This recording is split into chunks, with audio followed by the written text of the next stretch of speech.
Cortez was just a respectful young man. Came in, yes ma'am, asked questions about the lighthouse and about the program. And his mom passed away when he was very young, and that's difficult for a child.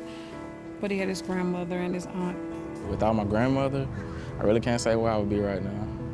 Homework was done every night before 5 o'clock. We had to do homework. She would check it, look over it. If any little thing was wrong, she erased it and made us start over. Cortez was one student that came in faithfully and worked with one of our volunteers, and he always tried really hard. Math is a tough subject, and he wanted to make sure his grades were A1. There were times where I wanted to go outside and play with my friends, but I knew if I wanted to make this A, then I had to work hard. I had to study. I had to put in that extra time to get that A that I wanted. He's always got a smile on his face. Cortez is just a wonderful person. He's never comes in down, and he's very professional, and he comes in willing to work.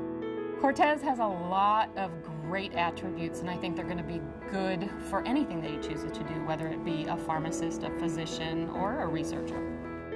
If we had more volunteers, we could definitely serve a lot more children, because that one-on-one contact with the child makes a world of difference. Every time I'm home for any kind of break, I always make sure I go back to the lighthouse because I know they need my help. Being a role model to them, it helped me out to mature because I can see, oh, a lot of people don't have the things that I have. And I can play a role by being a big brother to them. They just need someone to push them forward and just show them that education is the key.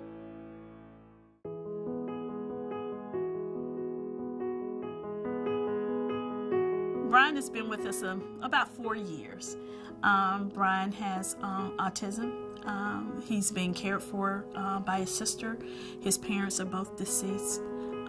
He's a wonderful guy. When my mother died, it just became a full-time job for me. It was never an option to send him anywhere. I want the best for him at all times. I've learned a lot about her character. It takes a big heart to be able to do what she was able to do for her family, because she's done a lot of sacrificing and a lot of giving up things to make sure that her brother's well-being is the best. I fell in love with Volunteers of America. It was clean, it was neat, well organized. People greeted you. Brian was comfortable there. I wanted him to be active and fit. So I wanted him to have a routine where he did something every day besides just sitting around.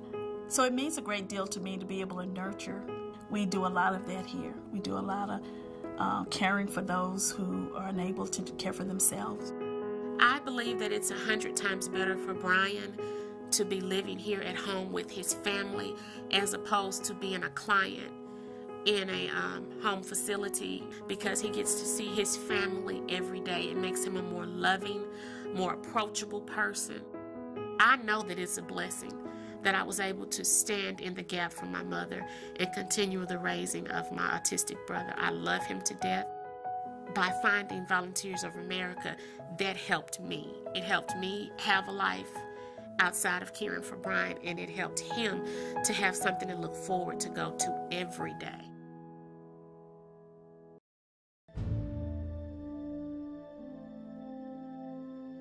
I was in the Army from 90 through 94. I was a tank commander in the 11th Armored Cavalry, which is one of the units that went into Kuwait actually during the start of the Gulf War. We were one of the tanks that came in through the northeastern side of the country into Kuwait, so we were actually catching the Republican Guard as they were in full retreat, and we basically just laid waste to everything between them and the A-10s that were supporting us above head. It was a massacre. There's times where I still remember that night, very vividly in detail, and it's one of the reasons why I've gone back to the Veterans Hospital to seek therapy, is because, I'm trying to deal with those things after so long of just keeping them bottled up that, they started bubbling to the surface finally, and I'm trying to find a different way to deal with them instead of, just pushing them back down. A lot of times he'll wake up in the middle of the night and he's just experienced something and you have no idea what it is, but you're there for him.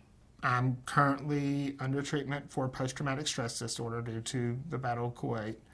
I also do have nightmares. I have daymares as well. Emotionally, he would retract himself.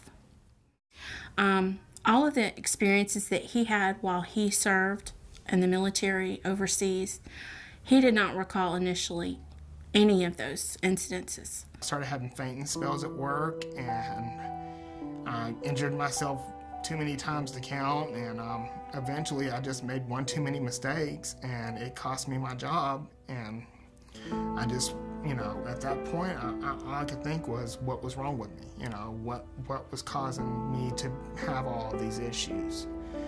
And as I drove home from that last day, all I could think was, I have a life insurance policy, and there's nothing on there that says that if I take my own life, it won't pay out. So, all the way home I was thinking, what if I run into the back of an 18-wheeler? How quickly and painlessly can I do this to take care of this? And I got home, and I told my wife Ida what was going on, and she begged me to get help. She was like, we can't handle this without you. We can't do this without you. You got to get help. It's hard to lay next to someone you love with all your heart every night and know that they're going through something. And all you can do is put your arms around them and hold them. Support services for veteran programs. It is a program that assists homeless veterans, veterans that are homeless or either in jeopardy of losing their homes. They provide support services in the form of rental assistance, utility assistance, security deposits, transportation services, child care, whatever the case may be, in order to assist the veteran with housing. When Britt and Ida Smith, when they came to our program, they were at the end of their rope. They were living with family in a single wide trailer. When we lived with my mother-in-law, she has a little 12 by 60 house that it was 2-bedroom, 1 bath. Our oldest would sleep on the couch. Our 2 daughters would sleep on the floor in the living room. And they were running out of room. And of course, as with the case of any family, when you live with someone, you can kind of wear out your welcome. And I believe they were at that point when they came to our program. They stepped in and they said, what do you need? What do you need? Do you need, do you need things for your family? What's your condition like right now? How can we help you most? She even took it a step further. It was so close to Christmas and Thanksgiving. She made sure that we had all that set up as far as making sure that the kids would have a Christmas. They provided us with a tree. They gave us gifts. They gave us a bunch of little things that just, they seem so small, but they mean so much. And they've been there with us ever since we went through all this. We wouldn't be where we are right now if it wasn't for the Volunteers of America. It wasn't just about a set of keys or a room for each person. That was big. That was big. But just the bare necessities, being able to come in and actually just have the basics and to feel restored again. We can never pay back what the volunteers gave us as far as healing our family. Now, I can't see myself without my family, and I can't see my family without me in it.